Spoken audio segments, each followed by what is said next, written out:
दोस्तों नमस्कार। अभी 2 चरणों के चुनाव संपन्न हुए हैं। 190 लोकसभा सीटों पर जो मतदान हुआ है और उसके जरिए जो लोगों का रुझान सामने आ रहा है, नरेंद्र मोदी भारतीय जनता पार्टी संकट में है। और यही वजह है कि पहले ही चरण के बाद नरेंद्र मोदी की बदजुबानी शुरू हो गई थी। जिस तरह से आचार संहिता की धज्जियां उड़ाते हुए वो मुसलमान, घुसपैठिए, अधिक बच्चे पैदा करने वाले जैसे शब्दों को लेकर के आए, उससे ही समझ में आने लगा था कि जो हम लोग बात कर रहे हैं जमीन की, हालात वही हैं। लेकिन इस समय वो राहुल गांधी पर कंसंट्रेट हो गए। पिछले 2-3 साल में राहुल गांधी पर नरेंद्र मोदी ने उस तरह से हमले नहीं किए थे। खास करके जब भारत जोड़ो यात्रा शुरू हुई तो नरेंद्र मोदी के पास कहने के लिए कुछ नहीं था, क्योंकि मोदी भले ही ये दावा करते रहे, उनके भक्त ये दावा करते रहे कि वो कभी मगरमच्छ घर लेकर के आए थे या उन्होंने 30 साल तक भीख मांग करके खाया है, स्टेशन पर चाय बना करके लोगों को पिलाई है। ये सारे जो स्ट्रगल उनके हैं और उनके सामने राहुल गांधी को एक ऐसे परिवार के नौजवान के रूप में दिखाया जाता रहा कि जिसके 3 पीढ़ियां या 3 लोग प्रधानमंत्री जैसे ओहदे पर रहे। लेकिन यह भुला दिया जाता है कि राहुल गांधी के 3 पीढ़ियों में से 3 लोगों में से 2 ने सैक्रिफाइस किया, बलिदान दिया इस देश के लिए। इंदिरा गांधी सिख आतंकवाद का शिकार हुई तो राजीव गांधी तमिल आतंकवाद का शिकार हुआ। यहां से जो राहुल गांधी और प्रियंका गांधी की जो जिंदगी है जिस तरह से बदलती है, संभवतः सामान्य व्यक्ति उसकी कोई कल्पना भी नहीं कर सकता। 5 वर्ष तक लगातार राहुल और प्रियंका को अपने घर में लगभग नजरबंद होकर के रहना पड़ा। खतरा इतना था। और उसके बाद जब बाहर विदेश पढ़ने के लिए गए तो वहां से जिस तरह से उनकी जिंदगी चल रही थी, यहां आशंका कि पिता प्रधानमंत्री हैं और नानी दादी के साथ जो हुआ कहीं वो ना हो जाए, लगातार जो राहुल गांधी की चिंता रहती थी। मां सोनिया गांधी के लगातार संपर्क में रहते और चुनाव प्रचार में जब राजीव गांधी आते थे, जिस तरह से वो लोगों से मिलते थे, बिना अपनी चिंता किए हुए राहुल गांधी फोन करके पूछते थे सोनिया गांधी से कि सुरक्षा की चिंता या सुरक्षा की व्यवस्था ठीक से है कि नहीं है। उस समय जो सरकार थी उसने राजीव गांधी की सुरक्षा भी कम कर ली थी। लेकिन आज वही राहुल गांधी अपने जिंदगी की चिंता किए बगैर इस देश के लिए खड़े। वो भी उसी तरह से मिलते हैं जैसे राजीव गांधी मिला करते थे। और इसीलिए आज राहुल गांधी की चिंता लोगों को ज्यादा होती है।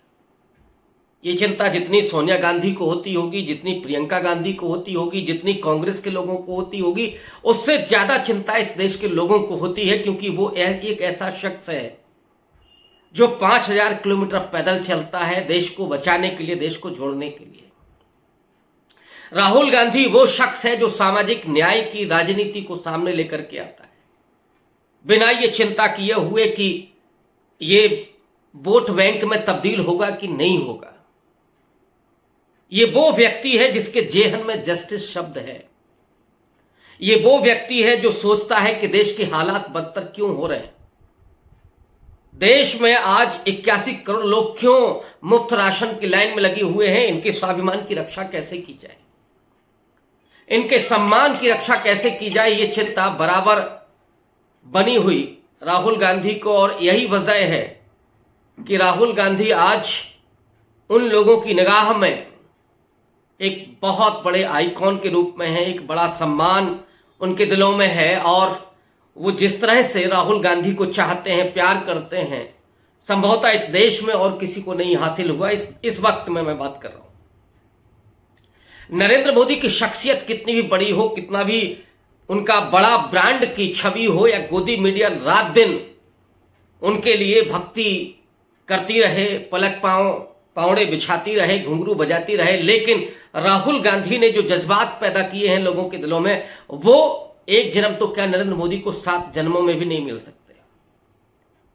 नरेंद्र मोदी जो सपना दिखा करके आए थे 2014 में, हालांकि जो जागरूक लोग थे इस देश के वो जानते थे कि उनका इतिहास क्या है, गोधरा का इतिहास क्या है, नरेंद्र मोदी की भाषा क्या रही है। जो दंगा पीड़ित थे, जिनके जो शिविरों में रह रहे थे, पनाह लिए हुए थे, वहां पर वो कह रहे थे कि ये बच्चे पैदा करने के शिविर हैं,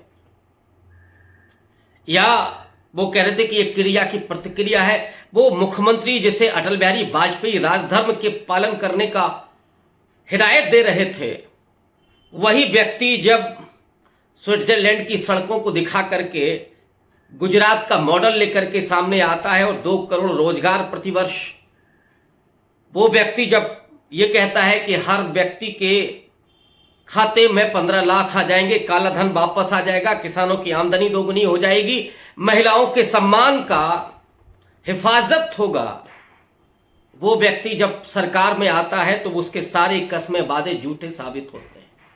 लेकिन नरेंद्र मोदी है कि अपने मां के साथ के रिश्तों को भी ब्रांड में तब्दील कर लेते हैं।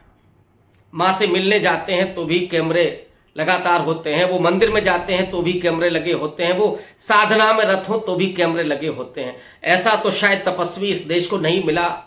स्वामी विवेकानंद भी हुए, तथागत बुद्ध भी हुए, महावीर स्वामी भी हुए। ये देश अध्यात्म का भी एक पहलू ओढ़े हुए है, उसका भी एक इतिहास है। लेकिन नरेंद्र मोदी एक अजीब शख्सियत हैं जिनका अध्यात्म भी कैमरे पर होता है, जिनका तप भी कैमरे पर होता है, और जो व्यक्ति देश की चिंता किए बगैर ये कहता है कि वो तो कभी भी झोला उठा करके चल देगा। और वो ऐसा भी व्यक्ति है कि जब वो लोगों को नमक भी खिलाता है तो उनसे वोट मांगता है नमक के बदले, अनाज भी देता है तो उसको मेहरबानी बताया जाता है। अगर वो वैक्सीन सरकार की जिम्मेदारी होती है लेकिन फिर भी थैंक यू मोदी जी बोला जाता है। एक ऐसे शख्स के सामने राहुल गांधी, जो बेहद निष्प्रह है, जो बेहद निष्कलंक, जिसके त्याग के बारे में इतिहास लिखेगा।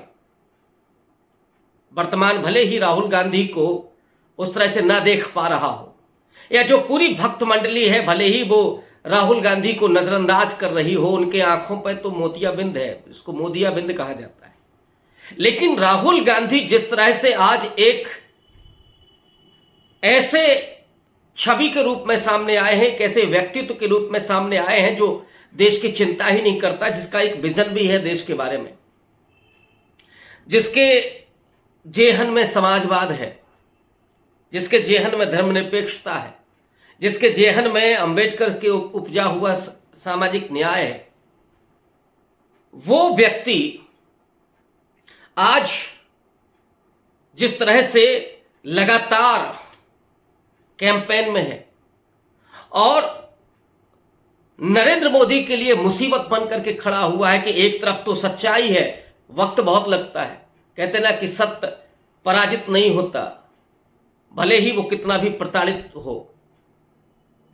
आज राहुल गांधी की जिस तरह से पिछले 8 साल तक प्रताड़ना की गई, एक तरह से उनका मान मर्दन किया गया, उनका चरित्र हनन किया गया, वो राहुल गांधी आज अपनी दोनों यात्राओं से कुंदन की तरह निखर करके सामने आए। एक उम्मीदों का वो आसरा कि चाहे वो छोटा दुकानदार हो या नौजवान हो, दलित आदिवासी पिछड़ा हो या महिलाएं हो, गरीब हो, अल्पसंख्यक मुसलमान हो या ईसाई हो, यहां तक कि बुद्धिस्ट हो, वो राहुल गांधी में एक ऐसे व्यक्ति की छवि देखता है जो देश के निर्माण की प्रक्रिया में आगे खड़ा हुआ है, जिसका सीना 56 इंच का भले ही ना हो लेकिन जिसका दिल बड़ा है। वो राहुल गांधी आज फिर से नरेंद्र मोदी के निशाने पर है, क्योंकि नरेंद्र मोदी ने ऐसे सवालों को उठाया है कि नरेंद्र मोदी राहुल गांधी के सवालों के सामने बुरी हालत में, और इसीलिए नरेंद्र मोदी हमला कर रहे हैं राहुल गांधी पर और कह रहे हैं कि शहजादे को प्रधानमंत्री बनाने के लिए पाकिस्तान उतावला है। अव्वल तो ये भाषा किसी नेता की नहीं होनी चाहिए, प्रधानमंत्री की तो कतई नहीं। कोई छुट भैया गली का कोई नेता हो तो एक बार उसकी बात को अनसुना किया जा सकता है, लेकिन जब देश का प्रधानमंत्री इस तरह की भाषा बोले और वो व्यक्ति बोले जो बिना बुलाए पाकिस्तान के प्रधानमंत्री नवाज शरीफ के बर्थडे में पहुंच जाता है केक काटने के लिए, जो वहां से बिरयानी खा करके लौटता है, जो नवाज शरीफ की मां के पैर छूता है, एक उसमें अच्छा लग रहा था। लेकिन वो व्यक्ति आज ये कहता है कि शहजादे को प्रधानमंत्री बनाने के लिए बेकरार है पाकिस्तान। तो क्या ये पूछा जा सकता है कि जब गए थे नवाज शरीफ के मां के पैर छूने तो क्या उस समय नवाज शरीफ से कोई मामला बना हुआ था? क्या उस समय नवाज शरीफ कोई मदद कर रहे थे? इस तरह के बेसर पैर की बातें अव्वल तो की नहीं जानी चाहिए, इससे देश गुमराह होता है।